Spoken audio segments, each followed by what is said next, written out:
Hello, হ্যাঁ, কে বলছেন? জল ঢালতে আসবে তো? কি? শিবরাত্রিতে জল ঢালতে আসছো তো?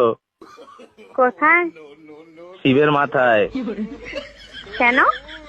শিবরাত্রিতে তো মেয়েরা জল ঢালে শিবের মাথায়। আপনি কে বলছেন বলুন তো? আমি শিব বলছি, শিব? ভগবান শিব। ও, উপর থেকে বলছেন? কৈলাস থেকে। কৈলাস থেকে? কৈলাসে আছি। ও, কৈলাস থেকে আমাকে ফোন করে বলছেন শিবের মাথায় জল ঢালার জন্য। এটা কি ছাপামো নাকি? বেলপাতা 3টের বেশি আনবে না, 3টে, কারণ তোর মাথায় চাপ আসবে আমার। আর ঠান্ডা জল ব্যবহার করবে না, দুধ পাইল করে জলটা গরম করে নেবে। আমি তো ভাবছি মাটির কোষ থেকে জল নিয়ে যেটা প্রচুর ঠান্ডা হয়। ওরে বাপ রে, একে মাথায় মাথায় ঢালার জায়গায় অন্য জায়গায় ঢালবে সব। ঠান্ডা না হয়ে গরম ঢাল।